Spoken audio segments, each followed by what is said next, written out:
Hello friends, welcome back to the shop. Today is Sunday, May 13th, and it's a chilly, rainy day here in eastern Pennsylvania, but it's a spring day, and we're happy for that. Whole weekend's been kind of rainy. We had, fortunately, a block of time in the late morning, early afternoon yesterday where it wasn't raining, and I was able to get the vegetable garden turned over and get some plants in. So that was nice, and the plants are out there enjoying the rain right now, so all is good.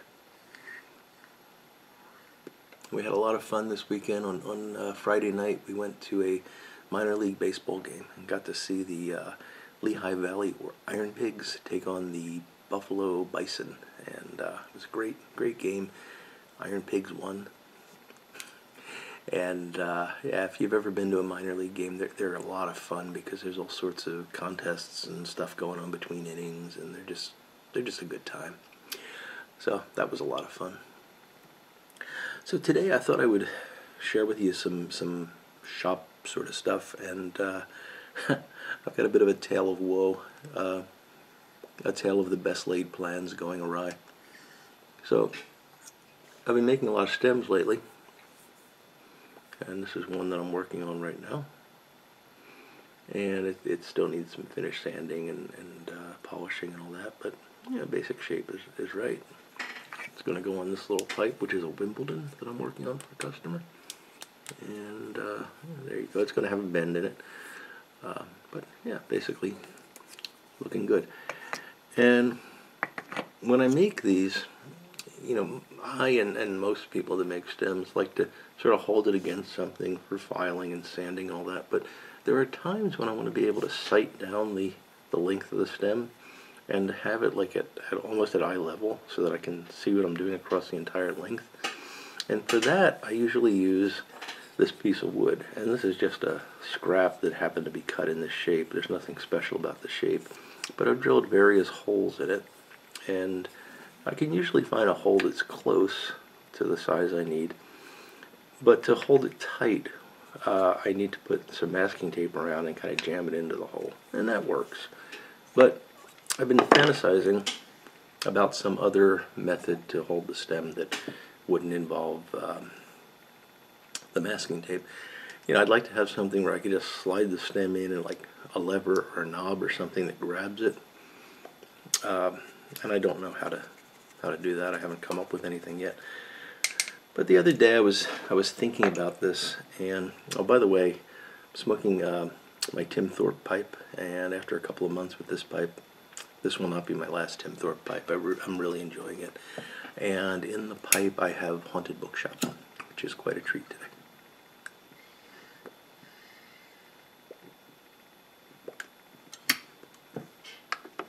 So in thinking about how to accomplish this holding task, I remembered that I had this little old chuck. It's a lathe chuck, and it's one of these. It's a 4-jaw, but the jaws it's a scroll chuck, so everything moves together and comes together in the center there. And you can see what I've done is I've put some. That's actually some leather on each of the jaws to kind of cushion them. And the idea was that I could mount this and basically put the stem in, turn it, and it would stay. And that seemed like a really good idea, but I had to somehow mount it.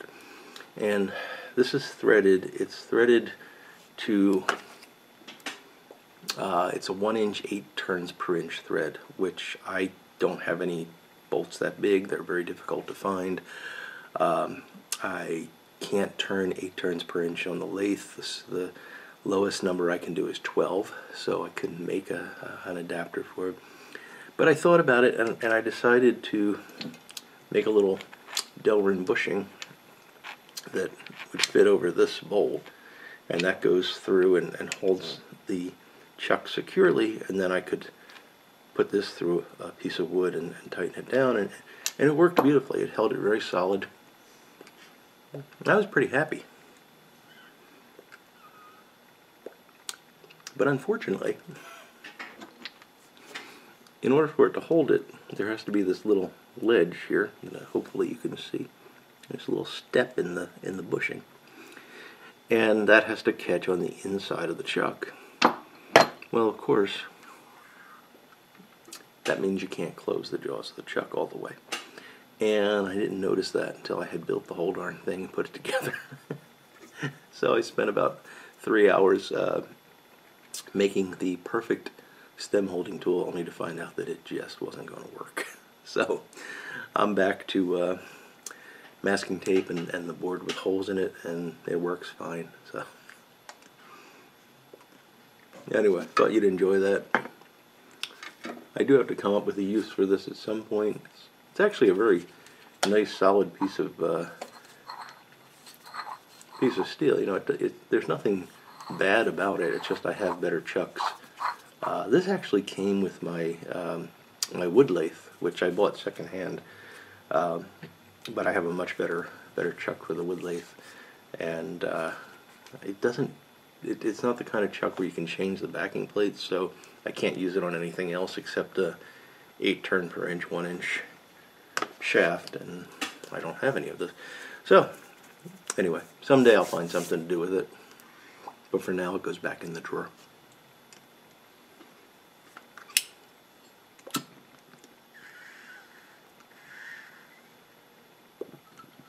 I think I'm getting to the bottom of this pipe. I actually had a couple of false starts with the video this morning because I had mistakenly put the wrong SD card into the camera and couldn't figure out why it was filling up so quickly. So this pipe is pretty close to being done.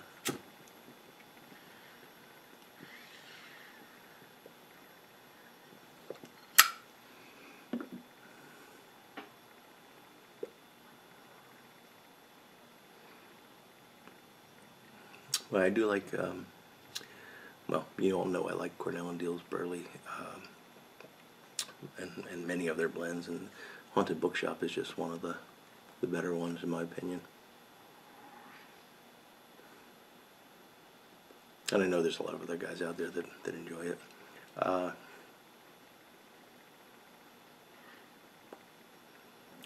It's packing, it must have packed odd because I'm having trouble. You can hear that almost gurgling sound. It's not gurgling though, it's just the way the tobacco is bunched around the air hole. And it's funny, there we go. You learn to adjust these things kind of on the fly, and I guess that's really part of becoming a pipe smoker. You know, you don't even think about it unless you have to explain yourself, which I felt I had to do just now. You really don't think about what you do, you know. And I've often thought about how I pack a pipe, and you know, there's all these videos on how to pack a pipe, and they're great, and different methods. You know, there's the air pocket method and the Frank method and all this. And you know, the way my approach to packing a pipe is I put tobacco in the pipe. I don't think about it, you know. And if I really stop and think about it, I'm using some version of the sort of 3-step fill. The way I was taught way back in the dark ages was that you pack like a, this is very politically incorrect, you pack like a child, and then like a woman, and then like a man. So you don't put any pressure on the first one, you put medium pressure, and then you pack down the top. And that works. But I don't think about it, I just kind of unconsciously know how it goes in. Likewise, when I'm smoking and something's going wrong, I just kind of unconsciously get the tamper in there and I can fix it and usually recover. We just become second nature, and I think sometimes we overthink things. You know, we get too hung up in, you know, what packing method do you use, and we don't think enough about what are those things doing. You know, they're all creating an area at the bottom of the bowl that is loosely packed, or in the air pocket case, not packed at all. And that provides the proper airflow through the tobacco for it to burn. So it's not complicated, but we sure like to make it complicated. And I guess many things in life are like that. anyway, that's really everything I wanted to talk about today. I hope you enjoyed my story about the repurposing of the chuck. It was a little embarrassing when I realized it wasn't going to work, but yeah, I got to have fun and got to machine apart and put leather on the jaws, and that was a pleasant experience. Maybe not a pleasant experience, but at least a pleasant way to pass some time. And it's always good to be able to come down here in the shop and spend some time, whether I'm working on a pipe or working on a tool, or whatever I might be doing. So I think I'm now going to get on to finishing up this stem, putting a bend in it, and moving on to the next pipe. I hope you're all having a nice weekend and are looking forward to a great week ahead. And I sure am doing that. Busy week planned. Lots going on at work, and yeah, it's funny, but it seems like this time of year we start to ramp up, and it's been terribly busy past few months, and it's been a little bit of a lull, but now as we're going into summer, it starts to ramp up, and then around mid-July through August, people start taking vacation, and we go back into this lull again. Just all things go through cycles, and it's another one of those cycles. So I think I'm finally out of tobacco here. I hope that you again all have a wonderful weekend and a great week ahead. So until next time we talk, I will look forward to speaking to you all again very soon. Goodbye now.